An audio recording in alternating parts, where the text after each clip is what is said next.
Shahriar varsity শেষ করে এইমাত্র বাসায় আসলো। বাসায় আসার পরে কলিং বেলে বেশ অনেকক্ষণ চাপ দিল, আর তখনই তার মা এসে দরজা খুলে দিল।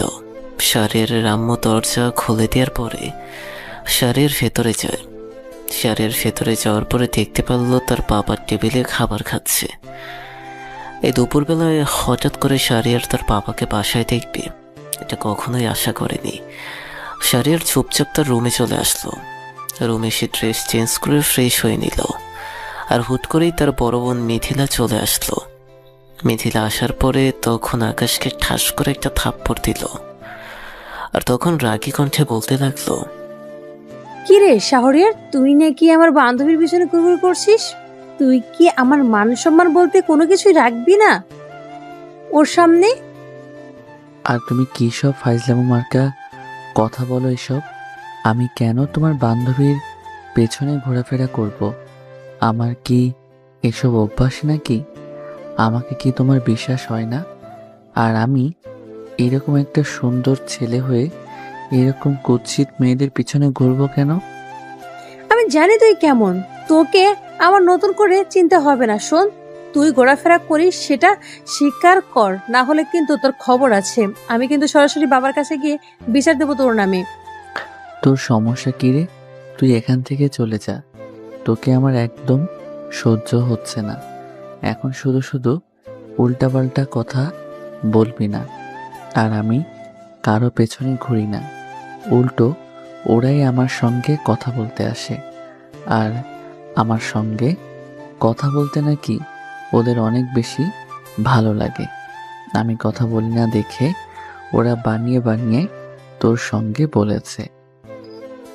দিলকার এমন হয়ে গেছে যে সামান্য তোর পেছনে আমার বান্ধবী ঘোরাফেরা করবে। তোর কি লজ্জা করছে না আমার বান্ধবীর সঙ্গে লাইন মারার জন্য? আমাকে কত ছোট করবি তুই? শোন, তোর বান্ধবীর পিছনে আমি ঘোরাফেরা করি না, এটা তুই নিশ্চিত থাক। তুই এখন এখান থেকে যা, আমাকে পড়াশোনা করতে দে। তোর কারণে আমি যদি রেজাল্ট খারাপ করি তাহলে কিন্তু বাবার কাছে তোর নামে বিচার দিব। কারণ তুই আমাকে এখন পড়াশোনার মধ্যে ডিস্টার্ব করছিস। আমি তো খুব ভালো করেই জানি, যখনই কোনো কথা বলতে আসি তোর সঙ্গে তখন তুই আমাকে এইভাবে পাঠিয়ে দিস। আর কখনো আমার বান্ধবীর পেছনে যাবি না। শেষ কথা, কালকে থেকে যদি একবার দেখেছি তাহলে তোর একদিন আর আমার যতদিন লাগে। এই কথা বলার পরে তখন শাহরিয়ারের বড় বোন মিথিলা চলে গেল।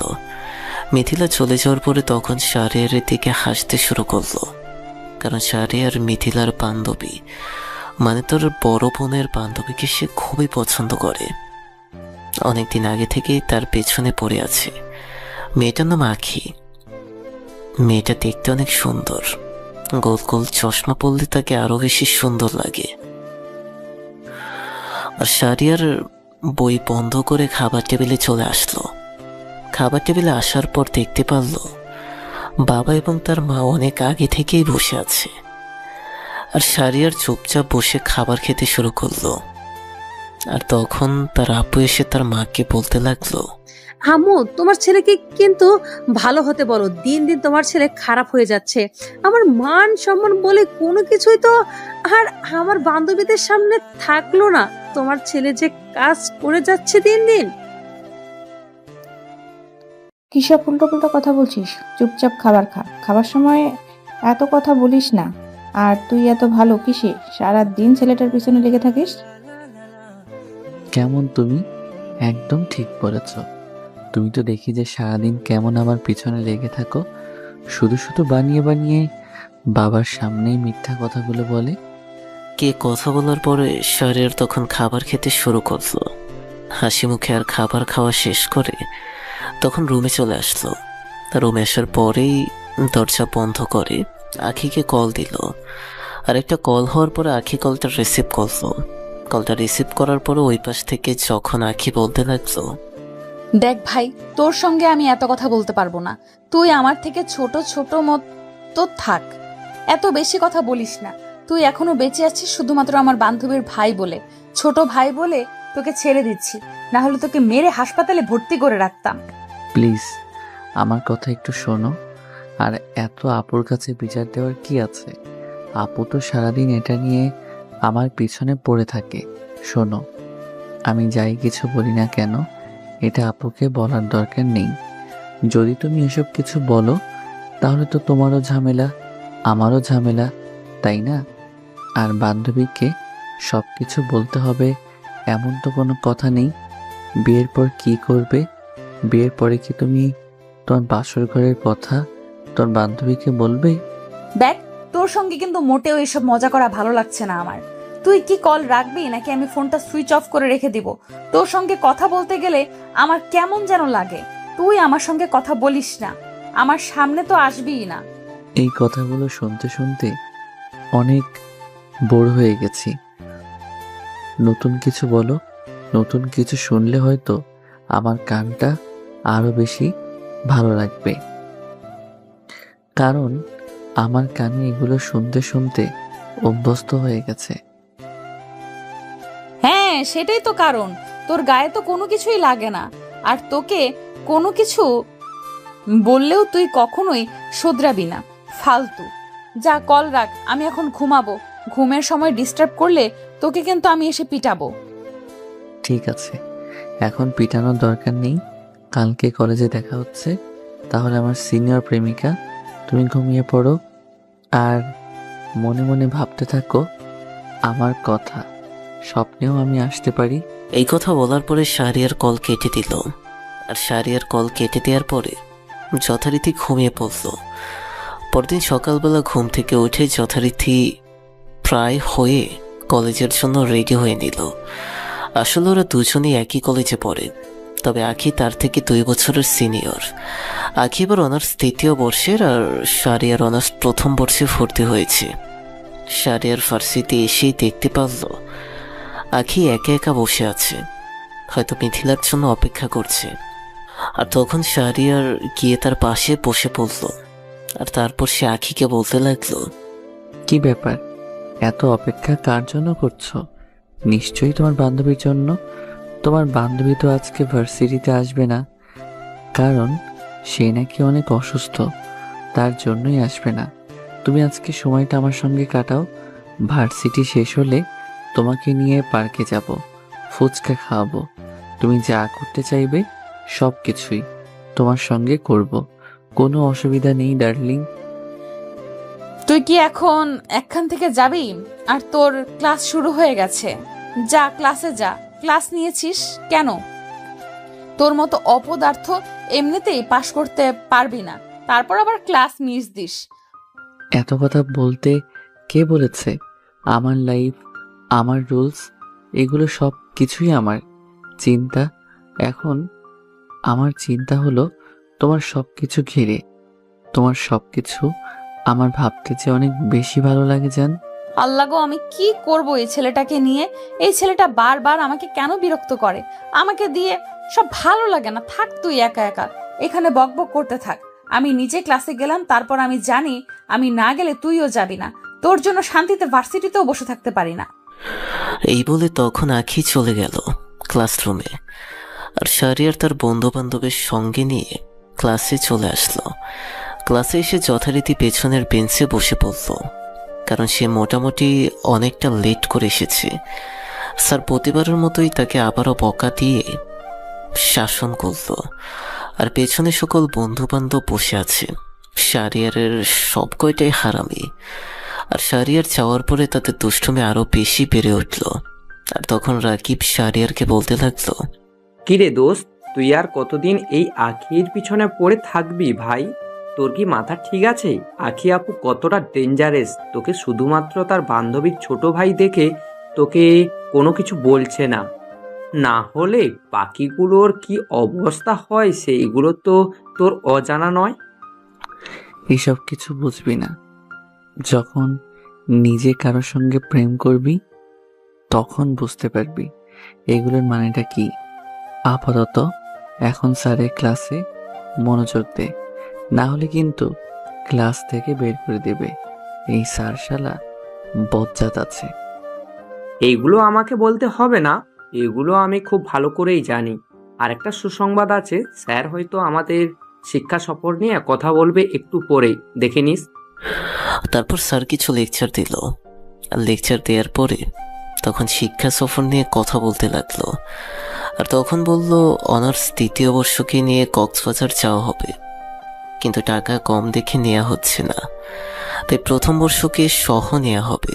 স্যারের মুখ থেকে এই কথা শোনার পরে তখন শাহরিয়ার দাঁড়িয়ে গেল। আর তখন শাহরিয়ার তাকে বলতে লাগলো, স্যার, আপনি আমাদেরকে থার্ড ইয়ারের সঙ্গে একসাথে শিক্ষা করে নিয়ে যাবেন, এতে আমার কোনো আক্ষেপ নেই। কিন্তু আক্ষেপটা হলো, স্যার আপনি টাকার জন্য আমাদেরকে নিয়ে যাচ্ছেন। আর যদি ওরা সমস্ত টাকা পরিশোধ করে দিত, মানে সব টাকা যদি পরিমাণ মতো হয়ে যেত, তাহলে তো আর আমাদেরকে নিতেন না। তাহলে তো আমাদেরকে আরো অনেক দিন পরে নিবেন, তাই তো? হ্যাঁ, এটা তো ঠিকই, কারণ তোমরা নতুন ভর্তি হয়েছো। তোমরা এখন সব কিছু বুঝে উঠতে পারোনি। আগে তোমাদের ক্লাসরুম ঠিক হোক, নিয়মিত ক্লাস করো, তারপর তোমাদের একটা ব্যবস্থা করা যাবে। এখনও তো 1 মাসও হয়নি, আর এখনই যদি তোমরা শিক্ষা সফর নিয়ে আলোচনা করো তাহলে তো হবে না। নিম্নত পক্ষে 3-4 মাস পরে তোমাদেরকে শিক্ষা সফরে নিয়ে যাওয়া হতো। আপাতত তোমাদের ভাগ্য ভালো, তার জন্য তোমরা তাড়াতাড়ি পেয়ে গেলে এই সুযোগটা। জি স্যার, আমরা ফার্স্ট ইয়ারে সকলেই যাব, কারণ সিনিয়রদের সঙ্গে পিকনিক করতে যাব কক্সবাজারে, সেটাও আবার সিনিয়রদের সঙ্গে। স্যার, আমরা কদিন থাকবো? হ্যাঁ, তুমি বসো, আমি সব কিছু ডিটেলসে বলে দিচ্ছি। শোনো, তোমরা 2 দিনের মধ্যে টাকা জমা দেবে, আর আমরা বৃহস্পতিবারে যাচ্ছি। আজকে সোমবার, তোমরা বুধবার পর্যন্ত সময় পাবে টাকা দেওয়ার জন্য। আর বৃহস্পতিবার সন্ধ্যায় ভার্সিটির সামনে থেকে বাস রওনা দেবে। আমরা রবিবার ফিরে আসবো। জি স্যার, অনেক ভালো হবে স্যার। আপনাকে অসংখ্য ধন্যবাদ স্যার। আপনাকে ধন্যবাদ দিলেও অনেক ছোট হয়ে যাবে, আপনাকে এর থেকেও বড় কিছু দেওয়ার দরকার। শাহরিয়ার, তুমি কিন্তু বেশি কথা বলছো, চুপচাপ থাকো। তোমার বোন আমার কাছে বিচার দিয়েছে তুমি নাকি ঠিকমতো ক্লাস করতে চাও না, ক্লাসের মধ্যে ফাঁকি দাও। তার জন্য মাঝে মাঝে তোমাকে দেখি না, আর তোমাকে জিজ্ঞেস করলে বলো তুমি অসুস্থ ছিলে। তোমার বোন এত ভালো, তুমি এত বদমাশি করো কেন? স্যার, কি যে বলেন না, আমার বোন কি আর কোনো কিছু বোঝে? ও তো সব সময় আমার পিছনে লেগে থাকে, তার জন্যই হয়তো আপনার কাছে এমন বিচার দিয়েছে। স্যার, আমাকে দেখে কি আপনার এরকম মনে হয় আমি কথা ভালো একটা ছেলে? আর কোনো কিছু বললেন না, কারণ স্যার খুব ভালো করে জানে শাহরিয়ারের অবস্থাটা। কারণ শাহরিয়ারের স্যার অনেক আগে থেকে চিনত। তারপর ক্লাসের সময় শেষ হওয়ার পরে তখন দেখতে পারলো আঁকি লুকিয়ে লুকিয়ে ভার্সিটি থেকে বের হয়ে যাচ্ছে। কেন লুকিয়ে লুকিয়ে বের হচ্ছে এটা শাহরিয়ার খুব ভালো করে বুঝতে পারছে, শুধুমাত্র শাহরিয়ারের জন্যই। শাহরিয়ার তাড়াতাড়ি করে আঁকির সামনে আসলো, আর আঁকি সামনে আসার পরে দাঁড়িয়ে পড়লো। তখন আঁকিকে শাহরিয়ার বলতে লাগলো, কি ব্যাপার, তুমি কেন আমাকে দেখে এভাবে পালিয়ে যাচ্ছিলে? তুমি জানো যে আমার ক্লাস 5 মিনিট লেট করে ছুটি হয়। তুমি আমার সঙ্গে কথা না বলে তো যেতে পারবে না। চলো, আজকে পার্কে গিয়ে তোমাকে ফুচকা খাওয়াবো। আমি ফুচকা যে সেই মানুষের সঙ্গে খাই না, বুঝতে পারছিস? এখন আমাকে বাসায় যেতে হবে, যে কারণে বাসায় অনেক কাজ আছে। মিথিলা থাকলে অবশ্যই পার্কে যেতাম, কিন্তু এখন তোর সঙ্গে যেতে ভালো লাগতেছে না। এমনিতেই ওখানে আমার ক্লাসের সকলেই থাকবে, আর তোর সঙ্গে আমাকে দেখলে ওরা খারাপ ভাবতে পারে। এমনিতেই তুই পুরো ভার্সিটি জানিয়ে বেড়াচ্ছিস। আমি সবাইকে বলি, কারণ কেউ যেন তোমার দিকে চোখ তুলে না তাকায়। সেই জন্যই হয়তো সিনিয়ররা তোমাকে প্রপোজ করার এখন আর সাহস করে না। আগে প্রপোজ করতে পারো, কিন্তু এখন আর প্রপোজ করতে সাহস পায় না। এটা কতটা প্রোডাকশন দিচ্ছি তোমাকে, দেখতে পাচ্ছ? আমাকে তোর প্রোটেকশন দিতে হবে না, আমারটা আমি নিজেই প্রোটেকশন দিতে জানি। আপাতত তোর এই উপকারটা না করে তুই বাসায় যা, আমাকেও বাসায় যেতে দে। ঠিক আছে, তুমি দাঁড়াও, আমি 2 মিনিটে আসছি। কোথাও নড়বে না, কারণ আমি তোমার জন্য রিক্সা আনতে যাব। তোমার এইভাবে রোদের মধ্যে হেঁটে যাওয়ার কোনো প্রয়োজন নেই। শাহরিয়ার তখন একটু সামনে এগিয়ে আসলো, আর সামনে এগিয়ে আসার পরে একটা রিক্সা নিয়ে আবারও আখির কাছে আসলো। আখির কাছে আসার পরে আখিকে রিক্সায় উঠতে বললো, আর তখন শাহরিয়ার আবারও আখিকে বলতে লাগলো, যদি অনুমতি দাও তাহলে আমাকে সামনে নামিয়ে দিও, আমি চলে যাব। কারণ আমাকেও তো হেঁটে যাওয়া লাগবে। আমার তো আর বাইক নেই যে বাইকে করে চলে যাব বা তোমাকে নামিয়ে দেব। আপাতত রিক্সা দিয়ে নামিয়ে দিলেই হবে। আখি কোনো কিছু বলল না। আখি মুখ ফিরিয়ে নিল, আর তখন শাহরিয়ার বুঝে ফেলল। আখি কোনো কিছু বলল না। আখি মুখ ফিরিয়ে নিল, আর তখন শাহরিয়ার বুঝে ফেলল যে আখির মতামত রয়েছে রিক্সায় ওঠার জন্য। আর শাহরিয়ার মাঝে মাঝে আখির দিকে লক্ষ্য করছে, কিন্তু আখি একবারও শাহরিয়ারের দিকে তাকাচ্ছে না। সে তার মতো করেই বসে আছে। আর সামনের রাস্তায় আসতেই শাহরিয়ার তখন নেমে গেল আর ভাড়া দিয়ে দিল। আর তখন আখি ভাড়াটা দিতে নিষেধ করেছিল, কিন্তু শাহরিয়ার জোর করেই দিয়ে দিল। তারপর শাহরিয়ার সোজা বাসায় চলে আসলো। বাসায় আসার পরে তখন মিথিলার দরজা খুলে দিল। দরজা খুলে দেওয়ার পরে তখন মিথিলা শাহরিয়ারকে বলতে লাগলো, এই হারামি, তোকে না বলছিলাম তুই আখির সঙ্গে কথা বলবি না, ওর কাছাকাছি যাবি না? তোর থেকে তো আখির পারফিউমের ঘ্রাণ আসছে। কেন, তুই আখির সঙ্গে কি করেছিস? আরে আমি আর কি করব, আমি হেঁটে হেঁটে আসছিলাম, আর তখন আখি বলল রিক্সায় উঠতে, আর রিক্সা দিয়ে আমাকে এই রাস্তা পর্যন্ত নামিয়ে দিয়ে এসে বাসায় চলে গেল। হারামি, মনে হয় ঘটনাটা উল্টো ঘটেছে। তুই জোর করে রিক্সা উঠেছিস মনে হয়। যা, রুমে গিয়ে ফ্রেশ হয়ে নে আর চুপচাপ খাবার খাবি, মা ঘুমাচ্ছে। শোন, ভার্সিটি থেকে তোদের ডিপার্টমেন্ট আর আমাদের ডিপার্টমেন্টে মিলে শিক্ষা সফরে যাচ্ছে কক্সবাজার। আমারটা সহ টাকা জমা দিয়ে দিস। টাকা খরচের বেলায় তুই আমার কাছে এসে বলিস, আর বাকি কোনো কিছু তো আমার কাছে এসে কখনো বলিস না। যা, খাবার দিয়ে রেখেছি, তাড়াতাড়ি খাবার খেয়ে নে, ঠান্ডা হয়ে যাবে। তারপর শাহরিয়ার ফ্রেশ হয়ে খাবার টেবিলে এসে খাবার খেয়ে নিল। আর খাবার খাওয়ার পরে তখন রুমে এসে ফোন টিপতে শুরু করলাম, আর আখিকে মেসেজ দিল। আখি সিন করছে কিন্তু রিপ্লাই দিচ্ছে না। আর তখন শাহরিয়ার বলতে লাগলো, যদি আমাকে রিপ্লাই না করো তাহলে কিন্তু আমি তোমার বাসায় আসব। এখন আর বাসায় আসলে বুঝতেই পারছো কি হবে। আমি কিন্তু আজকে মিথিলাকে সত্যি সব বিচার দিব, আর অনেক কথা বলবো তোর নামে। তুই কেন আমাকে বিরক্ত করছিস বলতো? তোর জন্য কি আমি অনলাইনেও ঠিক মতো থাকতে পারবো না? হ্যাঁ, তুমি অনলাইনে থাকতে পারবে, কিন্তু অনলাইনে থাকলে তুমি আমার সঙ্গে মেসেজ করবে, কথা বলবে। অন্য কোনো ছেলেদের রিপ্লাই তো দূরের কথা, কোনো ছবিতে লাভ রিয়েক্ট দিবে না, লাইক দিবে না।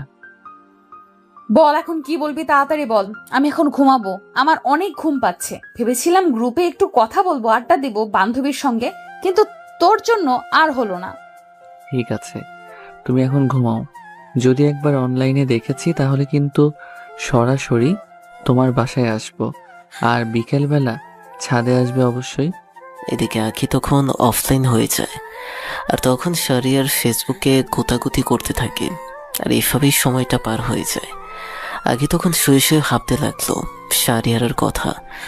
সেও যে মনে মনে শাহরিয়ারকে অনেক বেশি ভালোবাসে, কিন্তু শাহরিয়ারকে শুধু শুধু এমন করছে।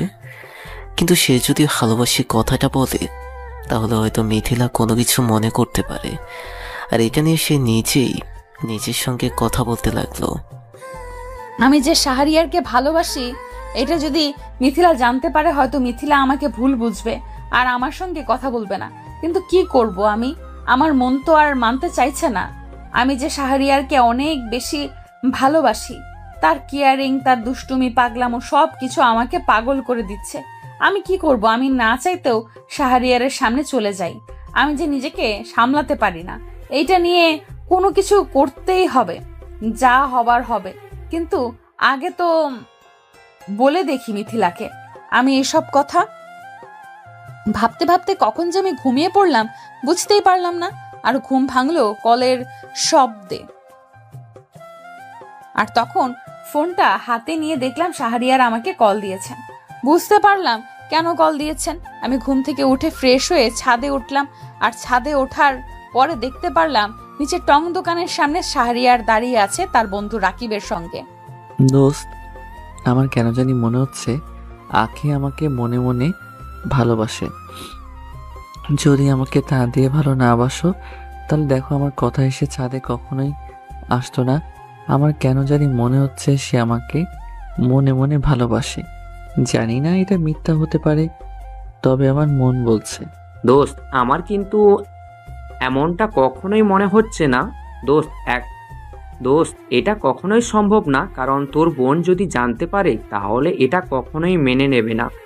তার বাড়িতে এটা ঠিক যে তোর বাবা তোর আপুর কথা সব কিছু করে, মানে তোর আপু যেটা বলবে সেটাই সঠিক হবে। তোর কথা সঠিক হবে না, কিন্তু তুই ভালো করে বোঝার চেষ্টা কর। আর যদিও তোকে ভালোবাসে, তাহলে তোদের ভালোবাসা পূর্ণতা পাবে এটা তুই কখনোই ভেবে নিস না। দেখো, সবসময় যেটা আমরা চিন্তা করি এমনটা নাও হতে পারে, ভালো কিছু হতে পারে। তুই সবসময় নেগেটিভ চিন্তা ভাবনা করি, এই জন্যই তোর কপালে এখন পর্যন্ত প্রেম হলো না। মাত্র একটা ভালো মুডে ছিলাম আর তুই আমার মুডটা নষ্ট করে দিলি। চুপ করে থাক। একথা বলার পরে শাহরিয়ার রাকিবকে চুপ করিয়ে দেয়। রাকিব চুপচাপ তাদের কাণ্ড কারখানাগুলো দেখতে শুরু করলো। আর তখন শাহরিয়ার ফোন করলো আখি। প্রেম আর আখিকে ফোন করার সাথে সাথে আখি ফোনটা রিসিভ করলো। আর আখি ফোনটা রিসিভ করার পরে তখন আখি শাহরিয়ারকে বলতে লাগলো, কি ব্যাপার, তুই আমাকে কল দিয়েছিস কেন? কল রাখ বলছি। আর তুই আমাদের দোকানের সামনে কি করছিস? তুই দোকান থেকে যা, না হলে কিন্তু তোর অবস্থা খারাপ করে দিব। আমি এখনই আমার বাবাকে পাঠাচ্ছি। বাবা কিন্তু বাসায় আছে এখন। সমস্যা নেই, তাহলে তো আরো ভালো হয়। আমাদের বিয়ের কথাটা না হয় আমি তোমার বাবার সঙ্গে সরাসরি বলবো, তাহলে তো অনেক বেশি ভালো হবে। মাফ চাই, এবার একটু চুপ করে থাক, না হলে তোর মুখে আমি টেপ মেরে দেব। তোর এইসব কথাবার্তা শুনতে আমার একদম ভালো লাগে না।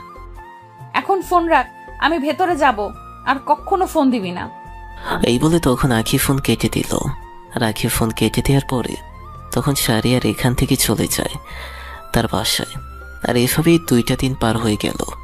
এতদিন শাহরিয়ার আখির খুনসুটি চলতেই থাকে। আখি মনে মনে শাহরিয়ারকে অনেক কথাই বলে, কিন্তু সামনাসামনি এসে সব কিছুই বলা যায়। আবারও সেই আগের মতোই ব্যবহার শুরু করে, বলতে গিয়েও বলতে পারে না। এদিকে তখন সন্ধ্যার সময় মিথিলা এবং শাহরিয়ার দুজনেই বাসা থেকে বের হয়। আর 2 ভাই বোন বাসা থেকে বেরিয়ে সোজা ভার্সিটির সামনে চলে আসলো। আর ভার্সিটির সামনে চলে আসার পরেই তখন দেখতে পারলো অনেকগুলো বাস দাঁড়িয়ে আছে। মনে হয় প্রায় 4টা কি 5টা বাস হবে। বাসগুলো বেশ অনেক বড়, সবগুলো সমান, যে সিরিজের তার জন্যই বেশ অনেক বড়। শাহরিয়ার তখন তার বন্ধুবান্ধবদের সঙ্গে চলে যায়। বন্ধুবান্ধবদের সঙ্গে গিয়ে কথা বলতে শুরু করলো। আর হঠাৎ করে দেখতে পারলো আখি। আচ্ছা, একটা রিক্সা দিয়ে মিথিলার কাছাকাছি এসে নামলো। আর তখন রিক্সা থেকে নেমে মিথিলার দিকে হাঁটা দিল। আর আখিকে দেখতে পুরো ফরিটার মতো লাগছে, কারণ কালো শাড়িতে তাকে বেশ মানিয়েছে। তাকে প্রচন্ড পরিমাণে সুন্দর লাগছে। শাহরিয়ার সেদিকেই তাকিয়েছিল। আর তখন রাকিব তাকে পেছন থেকে ধাক্কা দেয়। আর ধাক্কা দেওয়ার পরে তখন এটা আবার এরা খুব ভালো করেই খেয়াল করলো। আর তখন মিথিলা এদিকে শাহরিয়ারের দিকে রাগি চোখে তাকিয়ে থাকে। আর তখন এদিকে রাকিব শাহরিয়ারকে ধাক্কা দেওয়ার পরে শাহরিয়ারের ধ্যান ভাঙলো। আর তখন শাহরিয়ার রাকিবকে থাপ্পড় দিয়ে বলতে লাগলো, কি সুন্দর একটা দৃশ্য দেখছিলাম, আর তুই সেটা নষ্ট করে দিলি। শালা, তুই বারবার শুধুমাত্র আমাকে বিরক্ত করার জন্যই আসিস। যা, বাসে ওঠ, আমি একটু পরে আসছি। তোমরা প্রথম বর্ষের ছাত্রছাত্রী শেষের 2 বাসে উঠবে, আর বাকি সবাই তোমরা যারা 3য় বছরের ছাত্রছাত্রী আছো তার বাকি 3টা বাসে উঠবে। সামনে 3টা বাস, ওটা হলো তোমাদের, আর বাকি 2টা বাস শেষে এটা হলো প্রথম বর্ষের। মেয়েরা আলাদা উঠবে, ছেলেরা আলাদা বাসে উঠবে। একসঙ্গে কখনই বসবে না। স্যার, এটা কোনো কথা হলো স্যার? আজকে আমাদের পিকনিক বলে কথা, তারপর আবার আপনি এভাবে নিষেধাজ্ঞা যদি দেন তাহলে কেমন হয় স্যার? আমরা সবাই সমান, নারী পুরুষ সমান অধিকার যেহেতু আছে, তাহলে আমরা কেন আমাদের বন্ধুদের সঙ্গে যেতে পারবো না? আমি সেটা বলেছি, সেটাই হবে। আমার কথার উপর কোনো কথা বলা হবে না। না হলে তোমাদের যাওয়ার কোনো প্রয়োজন নেই। তাড়াতাড়ি গিয়ে বাসে উঠো, সময় হয়ে গেছে বাস ছেড়ে দেওয়ার। তারপর আর কোনো উপায় না পেয়ে তখন শাহরিয়ার বাসে উঠে যায়। আর বাসে উঠে যাওয়ার পরে তখন দেখতে পারলো তাদের বাসে অনেক আগেই ভর্তি হয়ে গেছে, মানে বাস ফুল। আর মেয়েদের এখানে জায়গা আছে, কিছু করার নেই। তখন শাহরিয়ার সহ বাকি আরো 10 জন তৃতীয় বর্ষের কাছে চলে আসলো। ওখানে ওই স্যার ছিল। আর তখন স্যার শাহরিয়ারকে বলতে লাগলো, কি ব্যাপার শাহরিয়ার, তোমরা সকলে এখানে দাঁড়িয়ে আছো কেন? যাও তাড়াতাড়ি করে বাসে ওঠো। তোমাদেরকে বললাম না যে বাস ছাড়ার সময় হয়ে গেছে? স্যার, আমাদের জন্য 2টা বাস বরাদ্দ ছিল, আর এই 2টা বাসই তো পুরোপুরি ফুল হয়ে গেছে। আর এখন আমরা কোথায় যাব?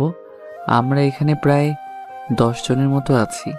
আমাদেরকে অন্য কোনো বাসে করে নিয়ে যান, না হলে আমাদেরকে আলাদা কোনো মাইক্রোবাস করে যাব।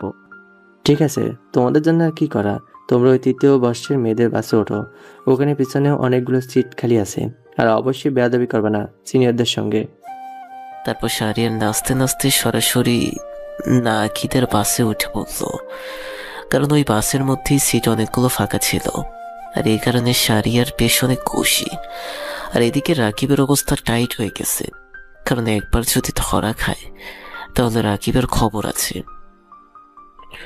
শাহরিয়ার পেছনে বসার পরে তখন রাকিবের সঙ্গে গল্প করছিল। আর এদিকে যখন আঁখি খুব ভালো করে খেয়াল করলো যে শাহরিয়ার তার দিকে তাকিয়ে আছে, আর তখন আঁখি মনে মনে বলতে লাগলো, মানুষটা কেন যে সবার সামনে আমার দিকে তাকিয়ে থাকে সেটাই বুঝি না। আমারও তো লজ্জা শরম বলতে কোনো কিছু আছে, আমি যে তাকে পারি না সবার কারণে। কিরে, তুই মনে মনে এভাবে বিড়বিড় করছিস কেন? শোন, শাহরিয়ারের কথা একদম কোনো কিছু মনে করবি না। ও একটু পাগল, ছোট মানুষ, তাই তোর সঙ্গে এমন করে। তুই কিন্তু একদম ওকে প্রশ্রয় দিবি না। আর তুই কিন্তু একটু বেশি বেশি ওকে বকাঝকা করছিস। এত বকাঝকা করার কি আছে? তাহলে তেমন কোনো কিছুই বলিস না। ও যখন নিজের ভুলটা বুঝতে পারবে তখন এমনিতেই ঠিক হয়ে যাবে। আর বলতে হবে না তোর। আর ও এমনিতেই কখনো শোধরাবে না, এটা আমি তোকে শিওর দিয়ে বলতে পারি। ও যেটা চায় সেটা আদায় করা ছাড়া ছোটবেলা থেকেই দেখে আসছি। তুই ওকে চিনিস না, আমি ওকে ভালো করে চিনি। ও কিরকম ছেলে একমাত্র আমি জানি। ও তার নিজের কিছু পাওয়ার জন্য সকল কিছু করতে পারে, মানে যেটা চায় মানে চায়। থাক, আর এত কথা বলতে হবে না। এখন একটু চুপচাপ থাক। আর দেখছিস পেছনে কত আনন্দ করছে। আমারও ইচ্ছে করছে পেছনে গিয়ে আনন্দ করতে। ওরা কেমন নাচানাচি করছে। এরকমটা কখনোই করবি না, ওরা হলো জুনিয়র। আর এখানে শাহরিয়ারও আছে, ওখানে তোর যাওয়ার কোনো প্রয়োজন নেই। তুই ওখানেই বসে থাক আর বাইরের প্রকৃতি দেখতে থাক। আখির ইচ্ছা ছিল শাহরিয়ারের কাছে এসে শাহরিয়ারের সঙ্গে বসে গল্প করার, কিন্তু সেটা মিথিলার জন্য হয়ে উঠল না। আখি আর কি করবেন? তখন আখি ইচ্ছে করে শাহরিয়ারকে মেসেজ দিলাম। শাহরিয়ার তখন বন্ধু বান্ধবের সঙ্গে এনজয় করতে ব্যস্ত। আর তখন মেসেজটা পেয়ে শাহরিয়ার তখন মোবাইলটা বের করলো। মোবাইলটা বের করার পরে দেখতে পারলো আখির মেসেজ, যেন হাতে চাঁদ পেয়েছে এরকম একটা অবস্থা। আখি তখন বলতে শুরু করলো, কিরে এরকম করে তাকিয়ে আছিস কেন? দেখতে তো বাদরের মতো দেখা যাচ্ছে। চুপচাপ বসে থাকতে পারিস না? এখন লাফাতে পারে, যদি ব্যথা পাস তখন কি হবে? আমাকে নিয়ে মনে হয় তোমার অনেক চিন্তা। আর চিন্তা হবেই বা না কেন? আমি যে তোমার আর 10টা না 5টা না একটা মাত্র জুনিয়র পর। তোর কি এইসব বাজে কথা ছাড়া আর কোনো কথা নেই? চুপচাপ থাকতে পারিস না? একটু শোন, ওখানে গিয়ে আমাকে একটু কক্সবাজারের বাইরে নিয়ে যাবি? আমার অনেক ইচ্ছা। এটা মনে হয় কখনোই সম্ভব না, কারণ ওখানে স্যারেরা সবসময় দায়িত্বে থাকবে। আর কক্সবাজারের বাইরে মানে মেয়ে, কক্সবাজার ছেড়ে আবার কোথায় যেতে চাচ্ছ? আরে তেমন কোথাও না। ওই যে স্পিড বোটে অন্য একটা দ্বীপ আছে না, ওই দ্বীপে ওই শুটকি মল আমার দেখতে অনেক ইচ্ছে। অনলাইনে প্রায়ই দেখে বিজ্ঞাপন যে ওখানে নাকি মানুষের জীবন যাপন অন্যরকম, তাই দেখতে চাইছিলাম। ও আচ্ছা, ঠিক আছে, সময় পেলেই নিয়ে যাব। আর না হলে ভিডিও করে এনে দেব, তখন এখানে দেখবে। আর এমনিতেও ওই জায়গাটা অনেক বেশি দুর্গম পরিবেশে হয়ে গেলে আবার সমস্যা। তুই আছিস না, তোর সঙ্গে কি আর কোনো ঝামেলা হবে? আমাকে নিয়ে যাবি আর প্রোডাকশন নিয়ে আসবি, ঠিক আছে? তাই কোনো চিন্তা করি না। নেই, আমি হয়তো তোমার ক্ষতিও করতে পারি। ওখানে গিয়ে দোষ কি আছে? কারণ তোকে আমি বিশ্বাস করি বিশ্বাস করে বলি তো তুই আবার অন্য কিছু ভেবে নিস না। তোকে আমি কিভাবে বিশ্বাস করি? তুই আমার কখনো কোনো ক্ষতি করবি না। যাকে এই কথাটা শুনে নিজেকে একটু অন্যরকম মনে হচ্ছে। আর একটা কথা, ওখানে গিয়ে কিন্তু তুমি অন্য কোনো জায়গায় আমার কথা ছাড়া যাবে না, কারণ ওখানে অনেক ছেলে থাকবে তোমার পেছনে, তোমার ক্ষতি করতে চেষ্টা করবে। এভাবে শাহরিয়ার এবং আঁখি দুজনে মিলেই কথা বলতে শুরু করলো। আর কথা বলতে বলতে কবে যে সময়টা কেটে গেল সেটা বুঝতেই পারলো না। দুজনে মিলেই বেশ ভালো একটাই সময় কাটিয়েছে। শাহরিয়ার কথা বলতে বলতে কখন যে বাসের মধ্যে ঘুমিয়ে গেল বুঝতেই পারলো না। আপনার এদিকে আঁখি দেখতে পারলো মিথিলা জানালার পাশেই এখন হারান দিয়ে ঘুমিয়ে গিয়েছে। আর তখন আঁখি পেছনে চলে আসলো। আর পেছনে আসার পরে কখন শাহরিয়ারকে দেখে তার ইচ্ছে করছে বুকে জড়িয়ে ঘুমিয়ে থাকতে, কিন্তু সেটা তো আর সম্ভব না। আর তখন আঁখি গায়ের উপর একটা চাদর দিয়ে দেয়। আর তখন ওখান থেকে এসে সোজা মিথিলার পাশে বসে পড়ল। আর এভাবেই সময়টা পার হয়ে গেল। আর বাস সকাল 8টার দিকে কক্সবাজার ডলফিন মোড়ে এসে পৌঁছালো। আর ওখান থেকে সোজা হোটেলে সবাই চলে আসলো। আর হোটেলে খাওয়া দাওয়া শেষ করে পরে তখন সকলেই ঘুমিয়ে গেল। এদিকে যখন পুরো রাস্তা মোটামুটি শাহরিয়ার এবং আঁখি ঘুমিয়ে এসেছেন, তার জন্য তেমন একটা ঘুমানো প্রয়োজন নেই এখন। আর তখন আঁখি শাহরিয়ারকে কল দিল। আর শাহরিয়ার এদিকে আঁখির কল পেয়ে পুরো অন্যরকম অনুভূতি হচ্ছে, কারণ আঁখি নিজে থেকেই এসব কিছু করছে। তার মানে আঁখিরও মনে শাহরিয়ারের জন্য। আঁখি তখন কল দিয়ে শাহরিয়ারকে বলতে শুরু করলো, কিরে তুই কি এখন ঘুমাবি নাকি একটু বাইরে বের হবে? আসলে আমি একটু বাইরে বের হতে চেয়েছিলাম, আমার আর হোটেলে থাকতে মন চাইছে না। একটু বাইরে ঘোরাফেরা করলে হয়তো ভালো লাগতো। বাসে তো মোটামুটি ভালোই ঘুমিয়েছি। না, আমি এখন ঘুমাবো না, ঠিক আছে? তুমি বের হও, আমি ব্যস্ত আছি এখনই ঘুম থেকে। আর অবশ্যই ছাতা নিয়ে বের হবে, বাইরে মনে হয় অনেক রোদ। আঁখি তখন কল কেটে দেয়। আর কল কেটে দেওয়ার পরে শাহরিয়ারের কথায় ছাতা নিয়ে বের হয়। আর এদিকে শাহরিয়ার বের হয়ে আঁখির কাছাকাছি আসলো।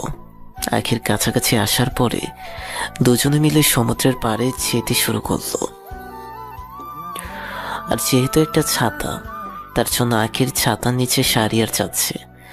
শাহরিয়ার তখন বলতে শুরু করলো, কেউ যে আমার জন্য এতটা চিন্তা ভাবনা করে সেটা তো আমার জানা ছিল না। আমি ঘুমিয়ে গেলে কেউ আমার উপর চাদর দিয়ে যায়, এটা কি কেউ জানে না?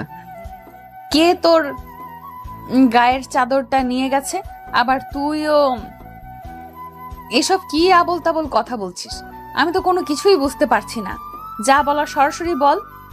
আমি যেটা বলতে চাচ্ছি সেটা তুমি খুব ভালো করেই বুঝতে পারছো। আর কথা হলো, দেখতে পারছো সমুদ্র কতটা সুন্দর দেখতে তোমার মতো। তুই কি আমাকে পাম দিচ্ছিস নাকি? আমার সত্যিই প্রশংসা করছিস, বুঝতে পারছি না। আর চাদরটা তোর কাছে রেখে দে, এটা মনে হয় মিথিলা দেখতে না পারে। এটাই বুঝতে পারি না, তুমি আমার বোনকে এত ভয় পাও কেন? তোমরা না দুজনে বান্ধবী? মিথিলা আপু যেটা বলো তুমি সেটাই শোনো। মিথিলা আপুর উপর কোনো কথা বলো না কেন? এটার উত্তর তুই আমার কাছে পাবি না। আর আমি কাউকে ভয় পাই না। আমি কেন ওর কথার উপর কথা বলি না সেটা তুই যদি বুঝতি তাহলে এই প্রশ্নটা আমাকে করতি না। শাহরিয়ার তখন আঁখির হাত ধরতে চাইল, কিন্তু শাহরিয়ার ধরতে গিয়েও ধরতে পারল না। শাহরিয়ার নিজে থেকে তার হাত সরিয়ে নিয়েছে।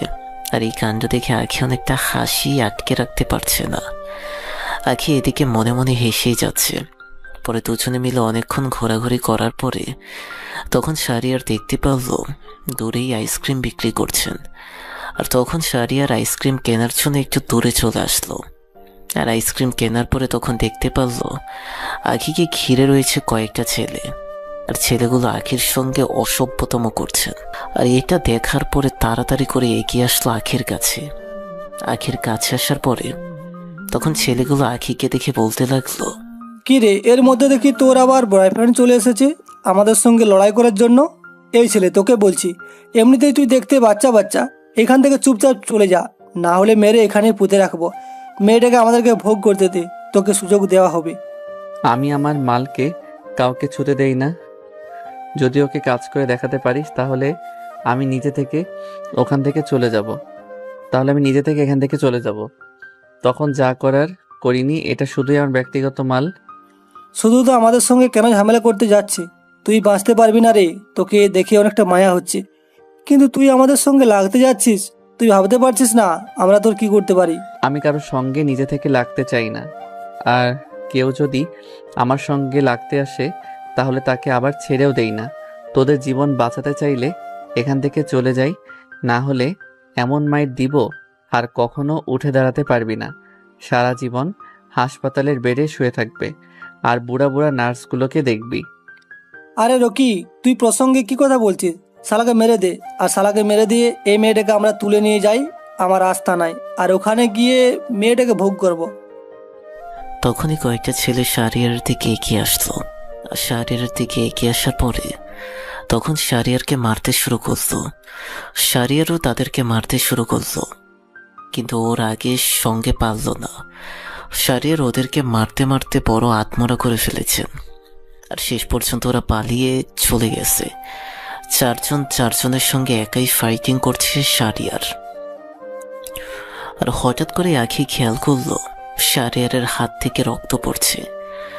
ছেলেগুলোর হাতে ছুরি ছিল, আর যার কারণে শাহরিয়ারের হাতের মধ্যে লেগে যায়। আর তখন আখি তাড়াতাড়ি করে তার ওড়না ছিঁড়ে তার হাতের মধ্যে বেঁধে দিল। শাহরিয়ারের হাতের মধ্যে বেঁধে দেওয়ার সময় শাহরিয়ার অপলক দৃষ্টিতে আখির দিকে তাকিয়েছিল, যেন চোখ ফেরাতেই পারছে না। ভীষণভাবে চোখের মায়ায় পড়ে গেছে শাহরিয়ার। আর তখন আখি কোনো কথা না বলেই কান্না করতে করতে শাহরিয়ারকে শক্ত করে জড়িয়ে ধরল। আর শাহরিয়ারকে জড়িয়ে ধরে আখি বলতে লাগলো, কেন শুধু শুধু তুই আমার সঙ্গে লাগতে গিয়েছিলি? তোর যদি কিছু হয়ে যেত, এর চেয়ে যদি বেশি কিছু হয়ে যেত, তখন আমি নিজেকে কি করে সামলাতাম তুই বুঝতে পারছিস না কেন? কি বুঝবো? তুমি যদি আমাকে কোনো কিছু না বলো তাহলে আমি কি বুঝবো? সে অনেক দিন ধরেই তো পেছনে পড়ে আছি, একটু তো কোনো কিছু বললে না। যাই কিছু বলে না কেন, তুই যেটা বলেছিস আমি তো সেই কাজটাই করি নাকি? বিকেলে ছাদে আসতে বলিস প্রতিদিন, আমি তো আসি নাকি? এটা কি তোর বোঝা উচিত না যে আমি কি চাই তোর কাছে? কেন? আপনি সিনিয়র মানুষ, আপনি নিজে আগে বলতে পারেন না আপনি কি চান? আর আমার জন্য আপনার এত চিন্তা কিসের শুনি? আমি যে তোকে ভীষণ ভীষণ ভীষণ ভালোবাসি, কখনো ভয়ের কারণে বলতে পারিনি, কারণ আমার আর মিথিলার সম্পর্কটা যদি নষ্ট হয়ে যায় সেই কারণে আমি তোকে সব সময় দূরে দূরে রাখার চেষ্টা করতাম। কিন্তু মন তো কখনোই মানতে চাইতো না। মন তো সব সময় তোর কাছেই আসার জন্য বাহানা করতাম, কিন্তু অনেক কষ্টে নিজেকে মানিয়ে রাখতাম। চল। শাহরিয়ার যখন শক্ত করে আখিকে জড়িয়ে ধরল, আর তখন আখি সকলের কথা ভেবে কিছুটা লজ্জা পেয়ে গেল। তারপর দুজনে মিলে চলে আসলো একটা নিয়েই ফিরে জায়গায়। আর পাথরের উপর বসার পরে আখির কোলে মাথা রেখে শুয়ে আছে। শুয়ে শুয়ে সমুদ্রের ঢেউগুলো উপভোগ করছে।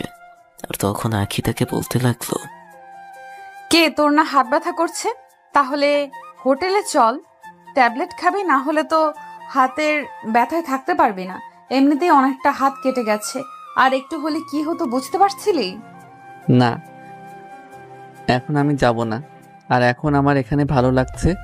আচ্ছা, এখনো কি তুই তুই করে বলার অভ্যাসটা যাবে না নাকি? এই তুই তুই শুনতে, এই তুই তুই শুনতে আর ভালো লাগছে না আমার। যেদিন আমাকে বিয়ে করে তোর বাড়িতে নিয়ে যাবে সেদিন থেকে তুমি করে বলবো। আপাতত এই তুই বলে ডাকা কখনোই বন্ধ হবে না। কি বলো তুমি? উল্টাপাল্টা কথা বলো কেন? তুমি কি মেয়ে নাকি যে আমি তোমাকে বিয়ে করে বাড়িতে নিয়ে আসবো? উল্টো আমি তো তোমার কাছে বিয়ে বসে তোমার বাড়িতে যাব, কারণ তুমি তো মেয়ে নাও, তুমি একটা ছেলে, তাই তো? এসব ফাজলামো মার্কা কথা বলাটা তো স্বভাব হয়ে গেছে, তাই না? সিরিয়াস কথার মাঝে যে এসব ফাজলামি কথা বলেই তখনই মেজাজ খারাপ হয়ে যায়। শয়তান একটা। আমি ছেলে, এটা কোন দিক দিয়ে মনে হয়? তুমি যে একটা মেয়ে সেটা কোন দিক দিয়ে মনে হয়? মেয়েদের যা কিছু আছে সেটা তো এখনো পর্যন্ত কোনো কিছু দেখতে পারলাম না, তাহলে কি করে বলি যে তুমি একটা মেয়ে? এত কিছু দেখা লাগবে না, ঠিক আছে? আমি ছেলে, এবার খুশি? এখন চল, আমার খুব খিদে পেয়েছে। খেতে হবে তো নাকি? এই তুমি কি পাগল যে তুমি এখন খাবে? তুমি না সকালবেলা সবার সঙ্গে খাওয়া দাওয়া করলে, তারপর আবার আইসক্রিম এনে দিলাম, আইসক্রিম খেলে, আর এখন আবার কিসের খাওয়া দাওয়া? জানি না, আমার এমনিতেই কয়েকদিন ধরে বেশি বেশি খেতে ইচ্ছে করছে। জানি না পেটের মধ্যে কি হয়েছে, বেশি বেশি খাওয়া লাগতেছে। আসলে এটাই তো সমস্যা, কারণ পরিসংখ্যানের স্টুডেন্টরা একটু বেশি খাওয়া দাওয়া করে, কারণ ওদের মাথায় তো অনেক বেশি টেনশন, সেই কারণে বেশি বেশি খাওয়া দাওয়া করে। প্লিজ এখান থেকে চল না, আমার আর এখানে থাকতে ভালো লাগছে না। তোর হাতের ব্যথায় ভালো করে ব্যান্ডেজ করতে হবে, প্লিজ চল। আর না, আর এইভাবে কোলে শুয়ে থাকলে মানুষ কি বলবে? এখানে মানুষ কোথায় দেখতে পারলে? এখানে তো কোথাও কেউ নেই, আশেপাশে কাউকে দেয় কেউ দেখা যাচ্ছে না, তা এত লজ্জা পাওয়ার কি আছে? আর আমার হাতে ব্যথা লেগেছে, তোমার নয়। এখন এমনিতেই ব্যথা কমে গেছে, তুমি বেঁধে দিয়েছো না? এইভাবেই দুজন মিলে কথা বলতে শুরু করলো। আর এইভাবে কতটা সময় পার হয়ে গেল বুঝতেই পারলো না। আর দুপুরবেলায় তারা হোটেলে ফিরে আসলো, আর হোটেলে এসে সকলের সঙ্গে খাওয়া দাওয়া শুরু করলো, আর তারপর দুজনে ঘুমিয়ে পড়লো। বিকেলবেলা ঘুম থেকে উঠে যথারীতি সকলেই মিলে ঘুরতে বের হলাম। আর সবার সঙ্গে ঘোরাফেরা শেষ করার পরে তখন সন্ধ্যার সময় সকলেই হোটেলে এসে বেশ ভালোই এনজয় করতে লাগলো। মোটামুটি সিনিয়ররা সকলেই ডান্স করছেন আর সবাই মিলে হাততালি দিচ্ছে। এরপর একটা পার্টি অ্যারেঞ্জ করা হয়েছে। ছাত্রছাত্রীদের মধ্য থেকে হবেন এখানে স্যার কেউ নেই, না থাকার কথা। শারিয়ার দেখতে পারলো আখি একপাশে দাঁড়িয়ে আছে আর তার দিকেই লক্ষ্য করছে। আর আখি কিছুক্ষণের মধ্যেই অন্যরকম হয়ে গেল। অন্যরকম বলতে আখি কিছুটা রাগের দৃষ্টিতে তার দিকে তাকিয়ে আছে। আর তখন আখি শারিয়ারের মোবাইলে মেসেজ পাঠালো। মেসেজটা ছিল, অন্য মেয়েদেরকে দেখতে অনেক বেশি ভালো লাগে, তাই না? অন্য মেয়েদেরকে দেখার খুব শখ তোর। তুই অন্য মেয়েদের সব কিছু দেখতে তোর অনেক বেশি ভালো লাগে, তাই না? ফাজিল, আজকে তোকে আমি খালি জায়গায় পাই, তারপরে আমি বুঝাবো। কিন্তু শারিয়ার বন্ধু বান্ধবের সঙ্গে এনজয় করাতে মেসেজটা দেখতে পারলো না। আর এভাবেই বেশ অনেকক্ষণ সময় পার হয়ে গেল। আর অনেকটা সময় আখির আগে তার রুমে চলে গেল। আর রুমে যাওয়ার পরে একে একাই মেয়েটা কান্না করছে। মেয়েটা একটু সরল স্বভাবের, এসব কিছু কখনোই সহ্য করতে পারে না। আর তখনই মিথিলা রুমে আসার পরে তখন আখির এই অবস্থা দেখে জিজ্ঞেস করতে লাগলো, কিরে তোর আবার কি হয়েছে? তোকে না দেখলাম, তুই মাত্র ওখানে ছিলি পার্টিতে, তারপর আবার এখন হঠাৎ করে রুমে চলে আসলি, তারপর আবার বালিশে মুখ গুজে কান্না করছিস। আমাকে এখন ডিস্টার্ব করিস না। আচ্ছা এটা বল, আমি কি দেখতে সুন্দর না? আমাকে দেখতে কি তোর মেয়েদের মতো লাগে না? তবু কেন আমার সঙ্গে এমনটা হয়? আরে কি সব পাগলের মতো উল্টাপাল্টা কথা বলছিস? আমি তো কোনো কিছুই বুঝতে পারছি না। আর তুই দেখতে সুন্দর না? কে বলেছে তোকে সুন্দর না? এটা আমার থেকেও বেশ অনেকেই সুন্দর বলে। এটা আমার থেকেও বেশ অনেক সুন্দর বলে। তো তোর সঙ্গেই সবাই রিলেশনে যেতে চায়। আমার মনে হয় আমি দেখতে ভালো না, আমি দেখতে সুন্দর নই, তার জন্য আমার সঙ্গে এমনটা হয়। ও আমাকে কেন বুঝতে পারছে না? আমি তো কোনো কিছুই বুঝতে পারছি না। তুই তো আমাকে কোনো কিছু বলছিস না, তাহলে আমি কি করে বুঝবো এই সব কথা? তুই আমাকে সব কিছু খুলে বল প্লিজ। আমি যে শাহরিয়ারকে নিজের জীবনের চাইতেও বেশি ভালোবেসে ফেলেছি। সে কেন অন্য মেয়েদের সঙ্গে কথা বলবে, অন্য মেয়েদের দিকে তাকিয়ে থাকবে? আমি যেগুলো সহ্য করতে পারি না, ও কি এগুলো জানে না? কি বলছিস তুই? তুই কি পাগল হয়ে গেলি? ও তো তোর থেকে অনেক জুনিয়র, তুই কি করে ওকে ভালোবাসতে পারিস? এটা হয় না, এটাই সমাজের মানুষ কখনোই মেনে নেবে না। মানুষজন খারাপ কথা বলবে, তোকেই খারাপ কথা বলবে। মানুষ কি বলবে সেটা নিয়ে আমি পরোয়া করি না। আমি যাকে ভালোবাসি তাকেই আমি বিয়ে করব, না হলে আমি আমার নিজেকে শেষ করে দিব। কারণ যার জন্য বেঁচে থাকবো সেই তো আমার হবে না। দেখ, তুই এগুলো ঠিক করছিস না, তুই জীবনে অনেক বড় ভুল করবি। দেখ, এটা হয় না, জুনিয়র ছেলেকে কখনোই ভালোবাসা যায় না, আর এই সম্পর্ক কখনোই মানুষ ভালো চোখে দেখবে না। আমি আর তুই ঠিক থাকলে তো হবে না, আমরা তো এই সমাজে বসবাস করি, তাই না? কিন্তু এই সমাজটাকে তৈরি করেছেন, এই সমাজের যে নিয়ম কানুন, এগুলো তো আমরাই তৈরি করেছি। কেন একটা সিনিয়র মেয়ে জুনিয়র ছেলেকে বিয়ে করতে পারবে না?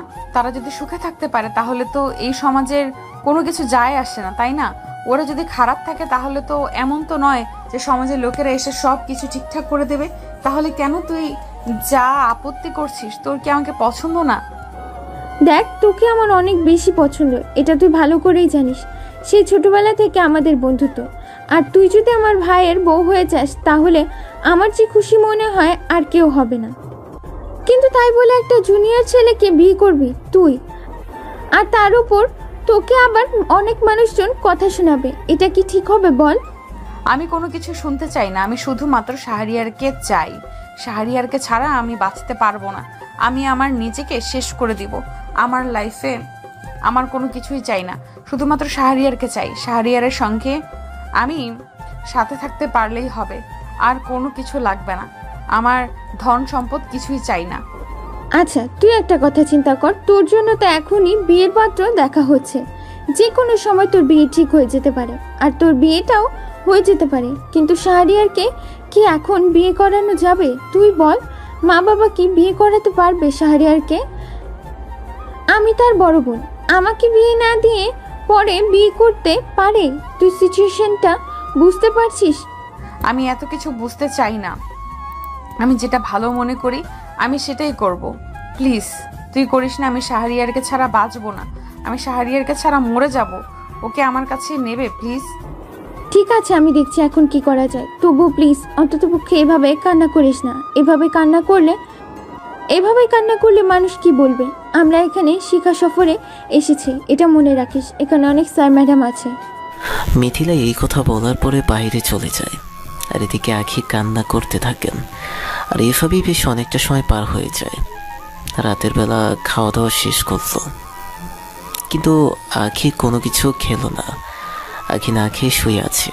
আর তখন আখি আবারও শাহরিয়ারকে একটা মেসেজ করলো বেলকনিতে আসার জন্য। রুমের বাহিরে অনেকটা সুন্দর বেলকনি আছে, আর ওখানে আখি এসে দাঁড়িয়ে আছে। আর তখন শাহরিয়ার চলে আসলো। শাহরিয়ার সেখানে আসার পরে আখি অনেকগুলো থাপ্পড় দেয় শাহরিয়ারকে। শাহরিয়ার কোনো কিছু বুঝতে পারলো না। এখন গালে হাত দিয়ে আখির দিকে তাকিয়ে আছে। চাঁদের আলো এসে আখির মুখে পড়ছে, আর এটা দেখা যাচ্ছে আখি অনেক বেশি রেগে আছে এবং চোখগুলো অনেক লাল হয়ে আছে। শাহরিয়ার বুঝতে পারছে যে আখি কান্না করছে, আর সেই কারণেই তার চোখ লাল হয়ে আছে। না হলে লাল হয়ে থাকার কোনো কথা না। আর তখন আখি শাহরিয়ারকে রাগি কণ্ঠে বলতে শুরু করলো, আমি তো তোকে আমার নিজের চাইতে অনেক বেশি ভালোবাসি, তবুও তুই কেন অন্য মেয়েদের দিকে তাকিয়ে থাকিস? অন্য মেয়েদের সাথে ডান্স করা দেখবি, আমাকে কি তোর পছন্দ নয়? তুই আমাকে বলতি, আমি তোকে নিজে ডান্স করে দেখাতাম দরজা বন্ধ করে। তবু প্লিজ কেন তুই অন্য মেয়েদের দিকে তাকাবি? আমাকে কি তোর পছন্দ না? আরে তুমি এই কারণে আমার উপর রেগে আছো, আর এই কারণে তুমি এত কান্না করেছো। এই জন্যই তো বলি আপু আমাকে শুধু শুধু বকাঝকা করছে কেন, আমি নাকি লুচু হয়ে গেছি, এরকম টাইপের আরও অনেক বেশি কথা বলেছে আপু। আমারও কোনো মাথায় কিছু ঢুকছিল না। শোনো, জাস্ট এনজয় করছিলাম, আমি কোনো মেয়েদের দিকে তাকাইনি।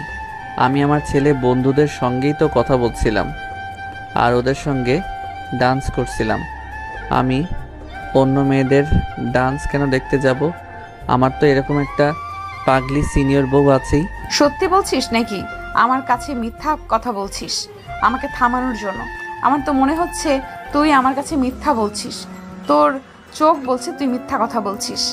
আরে তুমি কি বলছো? আমি তো তোমাকে আমার নিজের চাইতে অনেক বেশি ভালোবাসি, আর তুমি আমাকে বিশ্বাস করতে পারছো না?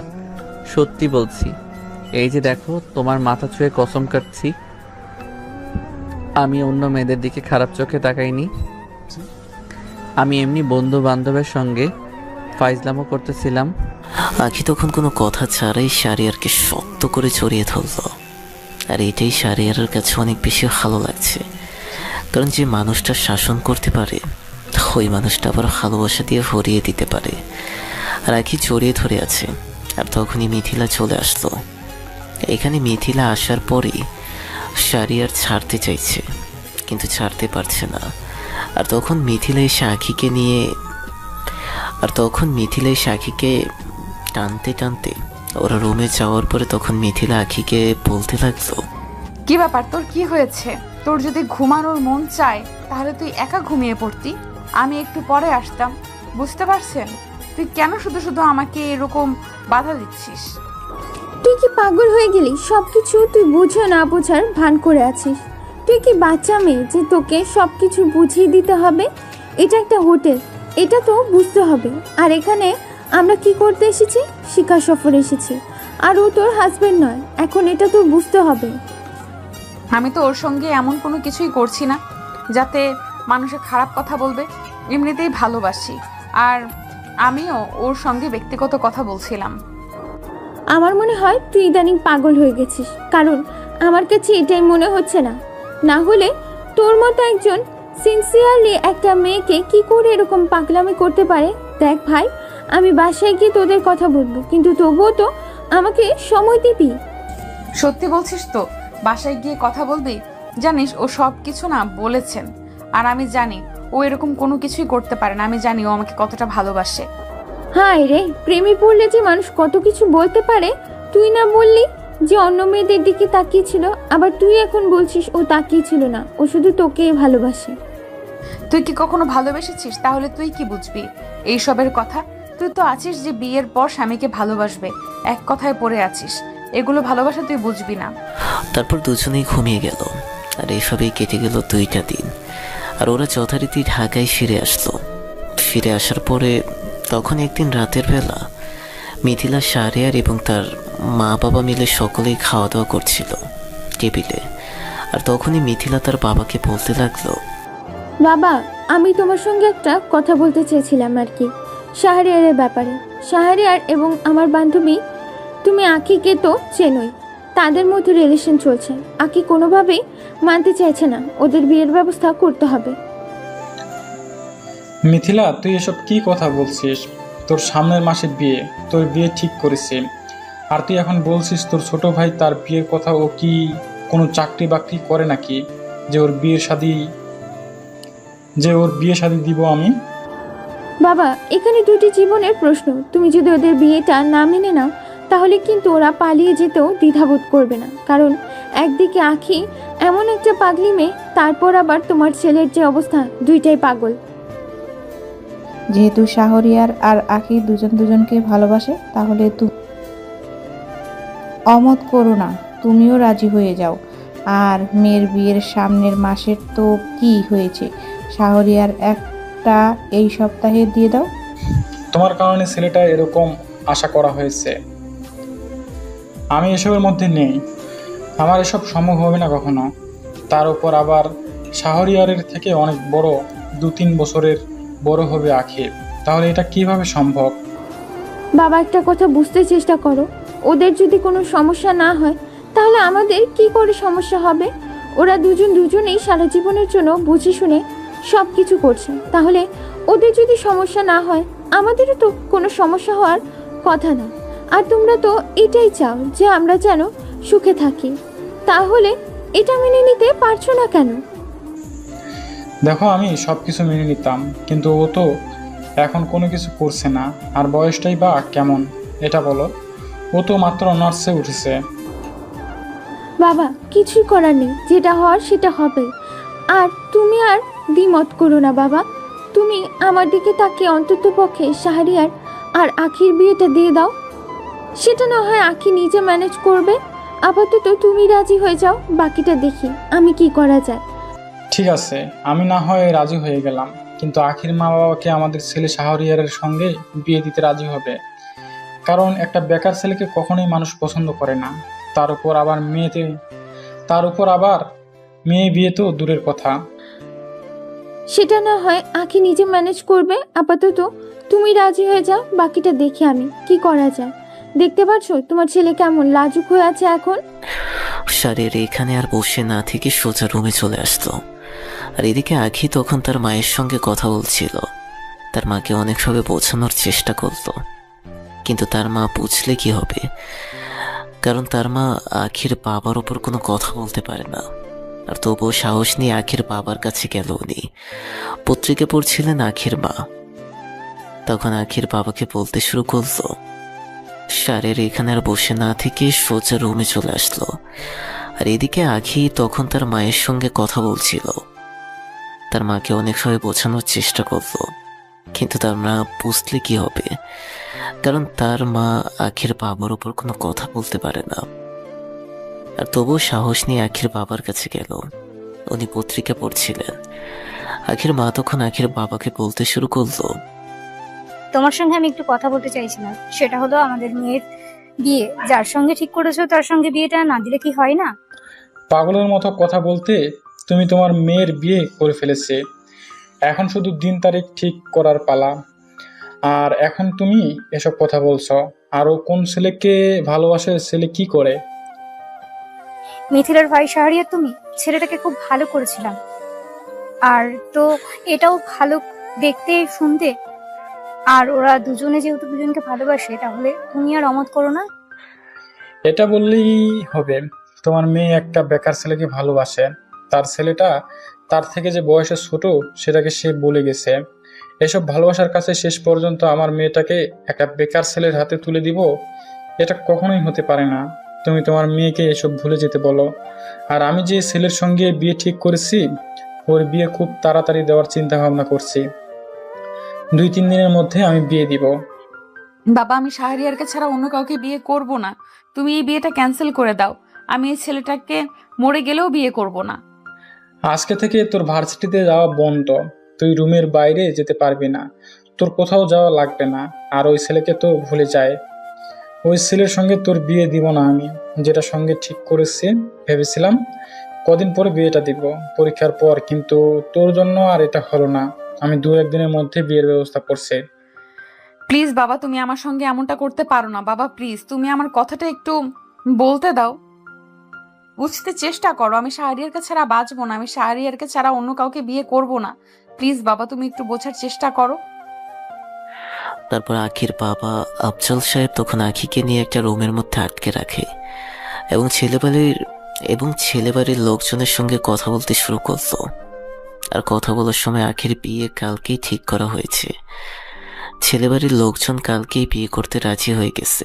ছেলের মা বাবা কালকেই তাদের ছেলেকে নিয়ে এই বাড়িতে আসবে এবং আখিকে নিয়ে চলে যাবে, এমনটাই সিদ্ধান্ত হয়েছে। আর এদিকে আখি চিৎকার করছে, কান্না করছে, কিন্তু কোনো কাজ হচ্ছে না।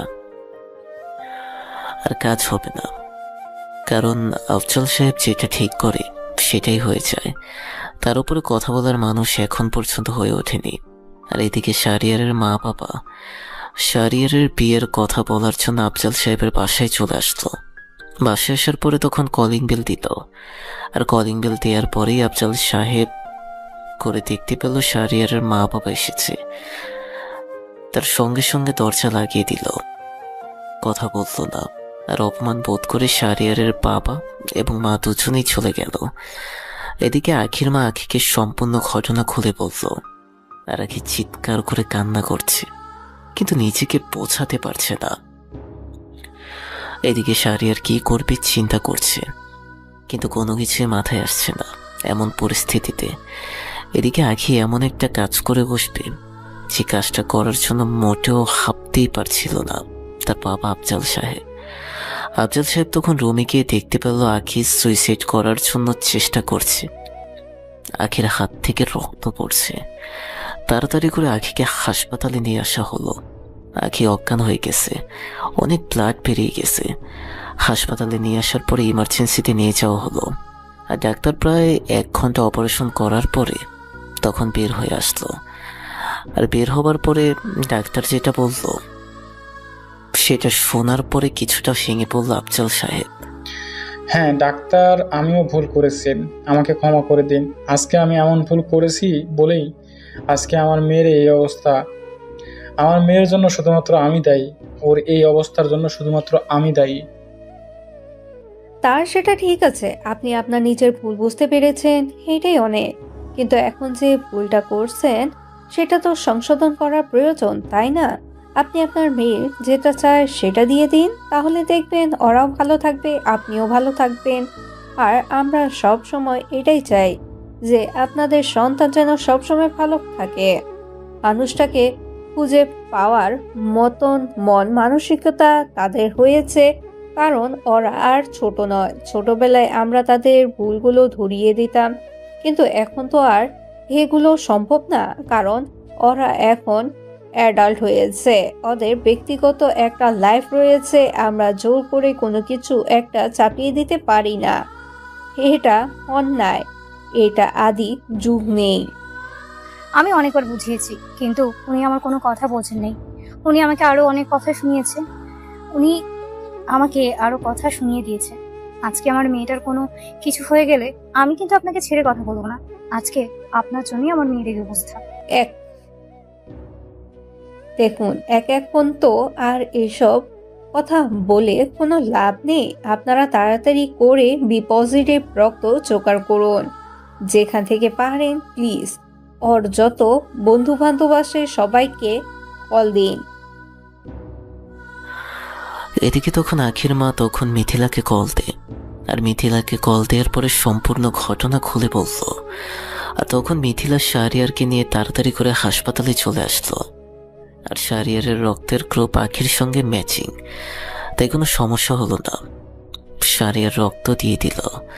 আর রক্ত দেওয়ার পরে পাশের বেডে শুয়ে আছে শাহরিয়ার। শাহরিয়ার এক পাশ ফিরে শুধুমাত্র আখির দিকে তাকিয়ে আছে। মেয়েটার হাতের মধ্যে অনেক বড় ব্যান্ডেজ। এটা এত পাগলামি কেন করে? শাহরিয়ার এগুলো মনে মনে বলছিল। আর হঠাৎ করেই শাহরিয়ার উঠে আখির কাছাকাছি এসে বসলো এবং তার মাথায় হাত বুলিয়ে দিতে লাগলো।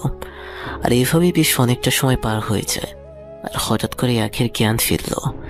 আর জ্ঞান ফেরার পরে তখন শাহরিয়ার তাড়াতাড়ি করে ডাক্তারকে ডাক দিল। আর ডাক্তার এসে চেক আপ করলো এবং বিপদ মুক্ত। এখন ডাক্তার বলতে লাগলো, দেখুন, এখন তো উনি বিপদমুক্ত, তবে কিছুদিনের জন্য রেস্টে থাকতে হবে, কারণ হাতের মধ্যে অনেক আঘাত লেগেছে। আর একটু হলেই রক কেটে যেত। আর একবার যদি ওইটাকে উই দিত তাহলে জোড়া লাগানো অসম্ভব, এমনকি মৃত্যুও হতে পারত। আর সবচেয়ে বড় কথা, সম্ভবত রক্তটা না দেওয়া হলে তাহলে রোগীকে বাঁচানো অসম্ভব হয়ে যেত। আল্লাহ তাআলার অশেষ রহমতে উনি বেঁচে আছেন। শাহরিয়ার তখন নিজেকে সামলাতে না পেরে আখিকে শক্ত করে ছড়িয়ে ধরল। আর তখন এটা দেখে সকলেই বের হয়ে চলে গেল।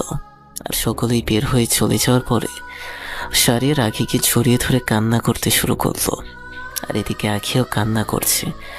আখি শাহরিয়ারের সঙ্গে একটা কথা বলেনি। আখি শাহরিয়ারের সঙ্গে একটা কথাও বলেনি, শুধুমাত্র শাহরিয়ারকে জড়িয়ে ধরে অন্যায় করে যাচ্ছে। আর এভাবে বেশ কিছুক্ষণ সময় পার হয়ে গেল। আর কিছুক্ষণ পরে তখন আখি বলতে লাগলো, আমি না তোমাকে বলেছিলাম যে তুমি ছাড়া আমি অন্য কাউকে বিয়ে করব না। আমি শুধু তোমার মানে শুধু সারা জীবন তোমারই থাকবো। তুমি ছাড়া অন্য কেউ আমাকে বিয়ে করতে তো পারবেই না। আমি আমার নিজেকে শেষ করে দেব। তোমাকে বলেছিলাম না, শেষ করতে চেয়েছিলাম। তোমার যদি কোনো কিছু হয়ে যায় তাহলে আমি কি নিয়ে বাঁচব? তুমি তো শুধু তোমার ভালোবাসার কথা চিন্তা করলে। আমি যে তোমাকে এতটা ভালোবাসি, নিজের থেকেও অনেক বেশি তোমাকে আগলে রাখার চেষ্টা করি।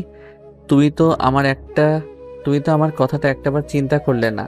তুমি এটা ভাবলে না যে তোমার কোনো কিছু হয়ে গেলে তাহলে আমি কাকে নিয়ে বাঁচবো, আমি কাকে নিয়ে সারাটা জীবন কাটাবো।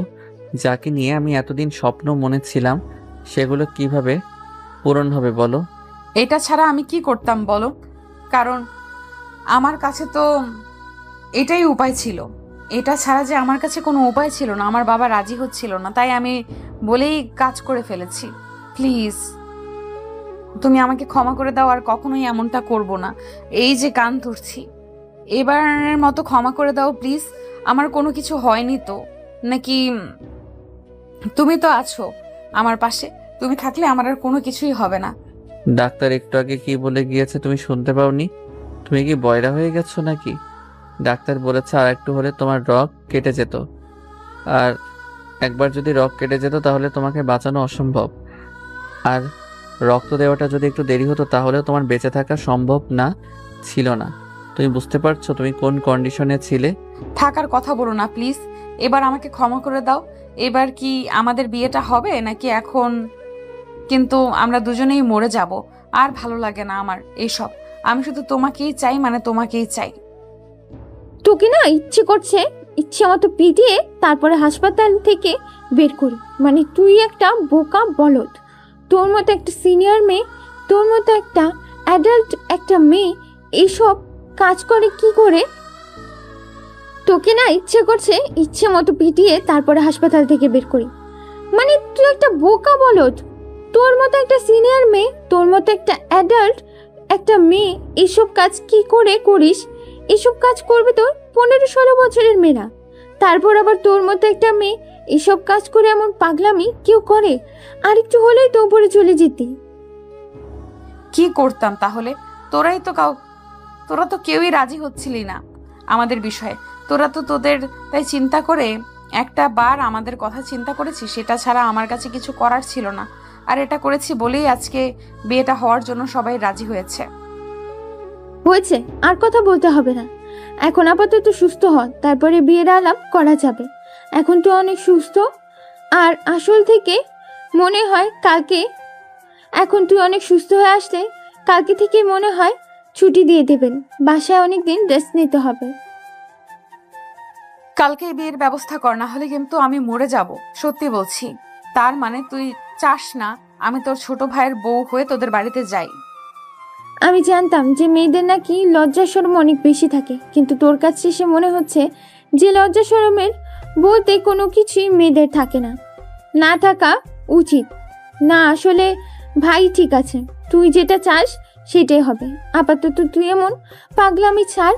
আর এই যে আপনাকে বলি, এবার একটু ডাক্তারের চেম্বারে আসেন, কথাবার্তা বলি, নাকি এখানেই বসে থাকবেন? এই কথা বলার পরে তখন মিথিলা রুম থেকে বেরিয়ে যায়। আর বেরিয়ে যাওয়ার পরে তখন শারিয়ারও ডাক্তারের চেম্বারে চলে আসলো এবং শারিয়ার ডাক্তারের সঙ্গে কথাবার্তা বলতে শুরু করলো। আর এসবই পার হয়েছে 2টা দিন। আর 2 দিন পরে আখিকে নিয়ে আসা হলো বাড়িতে। আর বাড়িতে নিয়ে আসার পরে ধুমধাম করে তাদের বিয়ের আয়োজন করা হলো। আর শারিয়ার তখন দাঁড়িয়ে আছে তার বাসর ঘরের সামনে, ভেতরে যাবে। আর তখন পেছন থেকে তখন রাকিব বলতে লাগলো, দেখ ভাই, একটা সিনিয়র মেয়েকে বিয়ে করেছিস, আর এখন তোর জীবনটাতে কতটা নরকের মতো পরিণত হবে সেটা তুই আস্তে আস্তে করে টের পাবি। আর ভাই, তোর কোনো কিছু করতে হবে না, দেখবি ভাবি, মানে আমাদের সিনিয়র ভাবি তোকে উল্টিয়ে পাল্টিয়ে আদর করা শুরু করে দিবি। ভাই সব কথা ছাড়া কি আর কোনো কথাবার্তা নাই? একটা মহৎ কাজে যাচ্ছি আর তুই আমাকে সব বাজে কথা শোনাচ্ছিস। দেখ ভাই, ওরকম কোনো কিছু না, ভালোবাসা পূর্ণতা পেয়েছে, এটাই আমার কাছে অনেক বেশি কিছু। সেটা তো পেয়েছিস, এটা তো আমরাও খুশি, কিন্তু কথা বল, এখন যে তুই গিয়ে বিড়ালটা মারবি, তুই একা যে রোমান্স করবি, আর আমরা যে এখানে কোলবালিশ জড়িয়ে অনুভব করব, এটা কেমনে হবে বল? হারামি, তোরা কি আর কোনোদিন ভালো হবি না? দেখ ভাই, আপাতত তোদের বাসায় যাওয়ার কোনো প্রয়োজন নেই, অনেক রুম খালি আছে, ওখানে গিয়ে সবাই থাক। আপাতত আমাকে ছেড়ে দে, আমাকে ভিতরে যেতে দে, আমি ভিতরে যাব। আর শরীর অনেক ক্লান্ত এমনিতেই, তার উপর আবার তোর ভাবি অসুস্থ। ভিতরে যাই আর ঘুমাই। আমরা তো সব কিছুই জানি আর সব কিছুই বুঝতে পারি, আমাদেরকে কোনো কিছু বোঝাতে হবে না ভাবি। তো হাতে ব্যথা পেয়েছে, পুরো শরীর এত, আর কোনো ব্যথা নেই। দেখ ভাই, বিছানার মধ্যে গোলাপের পাপড়ি ছিটানো আছে, নিশ্চিন্তে এপাশ ওপাশ করতে পারিস, কোনো কাটা নেই। শালা, এসব বাজে কথা বন্ধ করতে বলছি না? এমনিতেই আছি আমার যন্ত্রণা, তার উপর আবার তোরা এখন শুরু করে দিয়েছিস। যা ঘুমা। শারিয়ার তখন বাসর ঘরে প্রবেশ করলো, আর প্রবেশ করার পরেই তখন দরজা লক করে দিল। দরজা লক করে দেওয়ার পরে দেখতে পেল আখি একপাশ হয়ে শুয়ে আছে। মেয়েটা অসুস্থ, সে কারণে হয়তো শুয়ে আছে। আর এদিকে শারিয়ার তখন চুপি চুপি নাদিয়ার কাছে চলে আসলো। আখির কাছে আসার পরে তখন তার মাথায় হাত বুলিয়ে দিতে শুরু করলো। তার মাথায় হাত দেওয়ার পরেই শারিয়ার টের পেল তার গায়ে অনেক জ্বর। শারিয়ার তাড়াতাড়ি করে তার উপরে কম্বল দিয়ে দিল। তারপর তার বড় বোন মিথিলাকে ডাকতে শুরু করলো। আর তখন মিথিলা দরজার কাছে আসলো। দরজার কাছে আসার পরে তখন বলতে লাগলো, কি হয়েছে? এরকম শাড়ির মতো চেঁচাচ্ছিস কেন? কি হয়েছে তোর? তোকে না বললাম ঘুমানোর জন্য? এত ডাকাডাকির কি আছে? ডাকবো না তো কি করব? আখির গায়ে তো অনেক জ্বর। এখন কি কোনো কিছু খাইয়ে দিব? মানে ওষুধ কি কোনো কিছু খাইয়ে দেব নাকি? একটু জ্বর হয়েছে আর এখন ওষুধ খাওয়ানো লাগবে কেন? কালকে সকাল পর্যন্ত যদি জ্বর থাকে তাহলে সকালে খাইয়ে দিবি ওষুধ। আপাতত ওষুধ কোনো প্রয়োজন নেই। জ্বর হলে যে ওষুধ খেতে হবে এমন তো কোনো কথা নেই। জ্বর এমনিতেই ভালো হয়ে যাবে। আর যেভাবে ভালো হবে এটা ওকে তোকে ভালোভাবে বুঝিয়ে দিতে হবে, হারামজাদা। শারিয়ার তখন লজ্জা পেয়ে দরজা লাগিয়ে দিল। দরজা লাগিয়ে দেওয়ার পরে তার মাথায় কিছুটা পানি দেওয়ার পরে তখন সে বিছানায় শুয়ে পড়ল। আর তখন আঁকি তাকে চাপটে ধরে শুয়ে আছে। শারিয়ার নড়তেও পারছে না। আর শারিয়ার এই প্রথম আঁখির ছোঁয়া পেয়েছে। মনের মধ্যে এক অন্যরকম ফিলিংস কাজ করছে। আর তখন আঁখি কানের কাছে গিয়ে বলতে লাগলো, কি ব্যাপার? আপনার দেখে আমাকে নিয়ে অনেক চিন্তা। সামান্য জ্বর হয়েছে আর এটা নিয়ে পুরো বাড়ি মাথায় নিয়ে আপনার বোনকে ডাকা শুরু করে দিয়েছেন। কি করব, কারণ আমার রুমে তো কোনো ওষুধ নেই আপু। তার রুমে সব ওষুধপত্র রাখেন, এই জন্য আর কি আপুকে ডাকলাম। সবকিছুতে মিথিলাকে কেন ডাকা লাগবে শুনি? আপনি যে আমার হাজবেন্ড, আপনার কি কোনো দায়িত্ববোধ নেই? কি করা লাগবে আপনার বউয়ের সেটা কি আপনি বুঝতে পারেন না? অন্য কেউ কেন বলে দিতে হবে আপনাকে? আমি কি আরেকটা বিয়ে করেছি নাকি যে আমার কোনো অভিজ্ঞতা থাকবে? আরেকটা বিয়ে করলে হয়তো অভিজ্ঞতা হয়ে যাবে, তখন থেকে আর ভুল হবে না। এখন আবার শুরু হয়ে গেছে তোমার ফাজলামো। শোনো, আমি সত্যি অনেক বেশি আমার খারাপ লাগছে। তুমি আমাকে শক্ত করে জড়িয়ে ধরে একটু আদর করো। এখন আদর করা যাবে না। এখন আপাতত আপনি ঘুমান। আমি আপনার মাথায় হাত বুলিয়ে দিচ্ছি। আপনার গায়ে কিন্তু অনেক জ্বর।